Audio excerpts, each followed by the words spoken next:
जय श्री कृष्ण। केम छो बधा? स्वागत है तमारुं मारा किचन में। आज આપણે व्हाइट सॉस पास्ता बनाववाना छीए। तो एना माटे मैं अहींया पेन गरम करवा मूकी दीधुं छे पाणी। तो थोड़ुंक આપણે મીઠું એડ કરીશું અને થોડુંક આપણે ઓઇલ એડ કરીશું। ઓઇલ એડ કરવાથી આપણા પાસ્તા એકદમ છૂટા રહેશે, એકબીજાને ચોંટી નહીં જાય અને સરસ સોફ્ટ બનશે।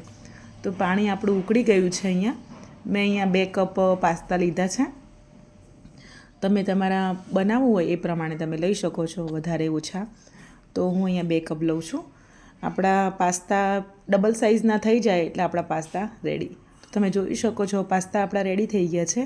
હવે આપણે આને જાળણીમાં ગાળી લઈશું, જેથી કરીને વધારાનું એક્સ્ટ્રા પાણી છે નીકળી જાય। અને થોડુંક પાણી આપણે ઠંડુ એડ કરી દઈશું, જેથી એક્સ્ટ્રા કુકિંગ એની ના થાય અને છૂટા પણ રહે। તો વ્હાઇટ સોસ બનાવવાનું તૈયારી કરીશું આપણે। હવે વ્હાઇટ સોસ માટે અહીંયા મેં 2 બટરના સ્ક્યુબ લઈ લીધા છે અને 2 ચમચી આપણે આમાં મેંદો એડ કરીશું, જેથી કરીને મેંદો આપણો સારી રીતે શેકાઈ જાય।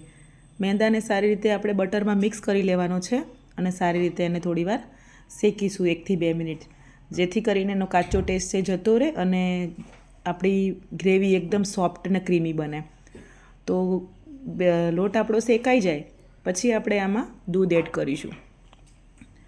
તો ચાલો આપણે આમાં દૂધ એડ કરી દઈએ। મેં અહીંયા પોણા 2 કપ જેટલું દૂધ એડ કર્યું છે, કેમ કે પાસ્તા એ પ્રમાણે છે એ પ્રમાણે મેં ગ્રેવી બનાવી છે અહીંયા। તો ચાલો આપણે સારી રીતે મિક્સ કરી લઈશું, જેથી કરીને ગાંઠા ના વળે। એટલે આવી રીતે લગાતાર આપણે થોડીવાર મિક્સ કરતા રહીશું। તો થોડાક આપણે આમાં મસાલા પણ એડ કરીશું। મેં અહીંયા મિક્સ હર્બ્સ એડ કર્યું છે અને થોડીક આપણે ચીલી ફ્લેક્સ એડ કરીશું। તમે તમારા ટેસ્ટ પ્રમાણે એડ કરી શકો છો, વધારે ઓછું। તો ચાલો આપણે બધું સારી રીતે બધા મસાલાને વ્હાઇટ સોસ જોડે આપણે મિક્સ કરી દઈશું, જેથી કરીને એનો ટેસ્ટ એકદમ સારો આવે। તો બધું જ આ રીતે મિક્સ કરી દઈશું। આપણો સોસ હવે રેડી થઈ ગયો છે। તો આપણે જે પાસ્તા બનાવીને રાખ્યા હતા બોઇલ કરીને, એ પણ આપણે હવે એડ કરી દઈશું। હું અહીંયા થોડાક જ એડ કરું છું અને થોડાક રાખી મૂકું છું। તો એકદમ સરસ ગ્રેવી સાથે આપણા પાસ્તા ભળીને રેડી થઈ જાય એ રીતે આપણે આને મિક્સ કરીશું, જેથી કરીને એકબીજા ઉપર કોટ થઈ જાય ગ્રેવી અને સારી રીતે ટેસ્ટ આવે। તો પાસ્તા બનીને આપણા રેડી થઈ ગયા છે। તો આપણે હવે એને પ્લેટમાં કાઢી લઈશું। જો ક્યારેક બાળકો કહેતા હોય તો આપણે ઘરે જ આવી રીતે બનાવીને અપાય, જેથી કરીને હેલ્ધી તો નથી જ।